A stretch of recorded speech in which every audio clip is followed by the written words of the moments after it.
नमस्कार प्रिय विद्यार्थियों, शेखावाटी मिशन अंडे टीम की ओर से आपका स्वागत है। आज हम कक्षा 12 के विषय केमिस्ट्री रसायन विज्ञान सब्जेक्ट का जो है मॉडल पेपर एक का पार्ट 2 हल कर रहे हैं। पार्ट 1 का वीडियो का लिंक है वो नीचे डिस्क्रिप्शन में दिया गया, आप वहां से वीडियो का पार्ट 1 देख सकते हैं। पार्ट 2 आज स्टार्ट कर रहे हैं विद्यार्थियों। मॉडल पेपर नंबर 1 का प्रश्न 1 से 20 तक आप पार्ट 1 में हल कर चुके हैं। आज चर्चा करते हैं प्रश्न संख्या 21 से। प्रश्न संख्या 21 है, पायस को परिभाषित कीजिए। विद्यार्थियों देखिए, प्रश्न संख्या 21 का फर्स्ट है, पायस को परिभाषित कीजिए। जब प्रक्षेप प्रावस्था और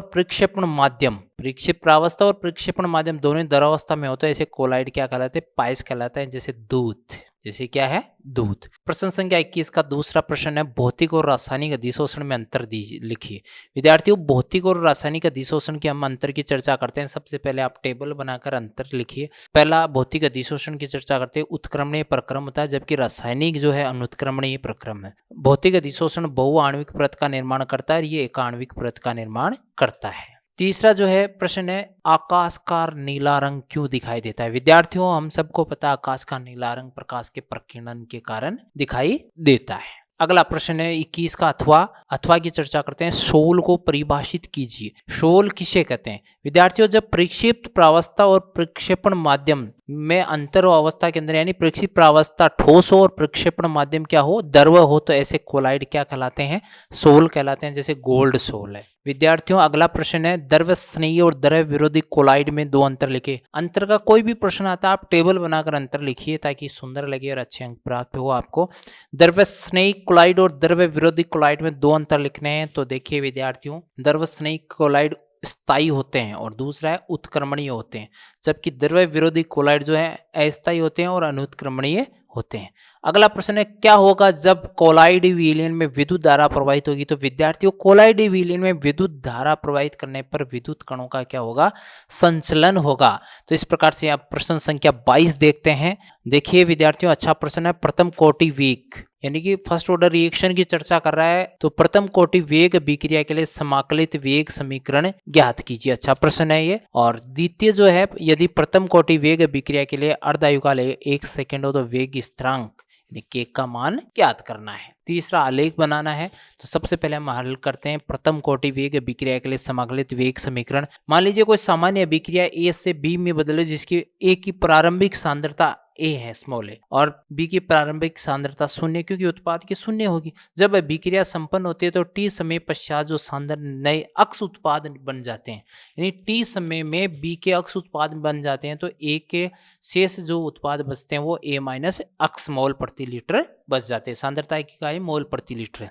तो विद्यार्थियों, प्राप्त जो द्रव्यानुपातिक क्रिया नियम है उसके अनुसार वेग बराबर D x upon D T बराबर माइनस डी, और अक्ष की वैल्यू क्या आ जाएगी? ए माइनस अक्ष बटा डी टी समानुपाती ए माइनस अक्ष। तो इस प्रकार से अर्थात D x upon D T बराबर क्या हो जाएगा? अक्ष 1 ए माइनस अक्ष, समीकरण 1। इसका जब आप समाकलन करते हैं तो विद्यार्थियों देखिए यहाँ पर minus L N A minus X बराबर अक्ष 1 टी प्लस सी, समीकरण 2 प्राप्त हो जाती है। बहुत महत्वपूर्ण समीकरण है ये।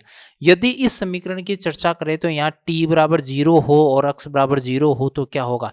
देखिए, टी की वैल्यू 0 और अक्ष की वैल्यू 0 है, तो माइनस एल एन ए बराबर सी प्राप्त हो जाएगा।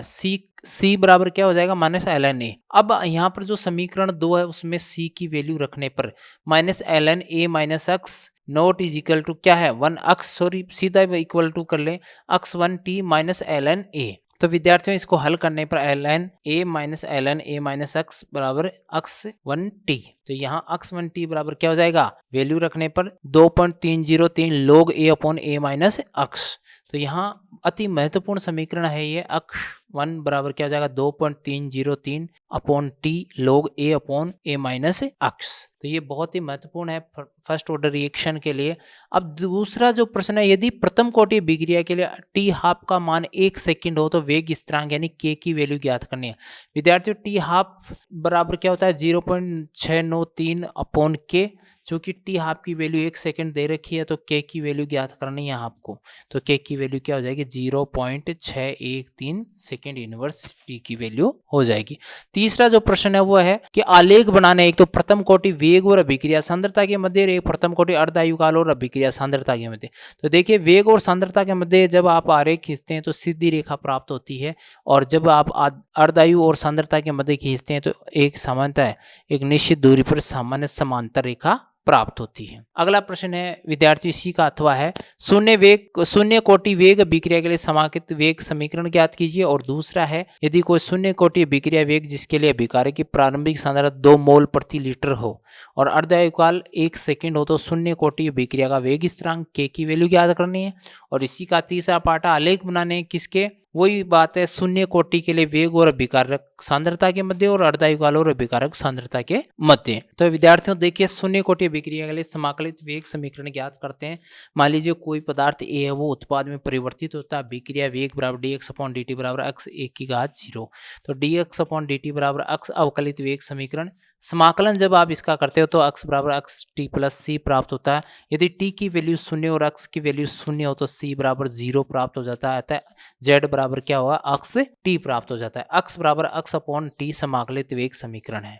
इसी प्रकार से जब आपको टी हाफ की शुरू में देखिए प्रश्न को देखिए, प्रारंभिक सांद्रता 2 मोल प्रति लीटर दे रखी है और अर्धायुकाल 1 सेकंड दे रखा है, तो शून्य कोटि अभिक्रिया का वेग स्थिरांक ज्ञात करना है। तो विद्यार्थियों यहाँ देखिए एक a/2h या x बराबर a/2 इंटू टी हाफ बराबर देखिए a की वैल्यू 2 है और 2 गुणा टी हाफ का मान 1 सेकंड दिया गया, इसलिए 2/2 गुणा 1 बराबर 1 मोल पर लीटर पर सेकंड इसकी वैल्यू प्राप्त हो जाए। अब शून्य कोटि अभिक्रिया के लिए वेग और सांद्रता के मध्य जब आप ग्राफ खींचते हैं तो देखिए एक सांद्रता की समांतर रेखा प्राप्त होती है, और जब आप अर्धायुकाल और सांद्रता के मध्य ग्राफ खींचते हैं तो बीचों बीच से सीधी रेखा प्राप्त होती है। विद्यार्थियों प्रश्न संख्या 23 की चर्चा करते हैं। x और y के आईपीएसी नाम लिखने। फर्स्ट में CS2 डबल बॉन्ड CH2 जो एथीन है वो जिंक H2O और O3 की उपस्थिति में क्रिया कर रहे हैं, तो x क्या बनता है, और जो x है H2 और Na से क्रिया करके y में बदल जाता है। तो विद्यार्थी देखिए x क्या बन जाता है, मेथेनेल बन जाता है, जो H2 और Na से क्रिया करके मेथेन में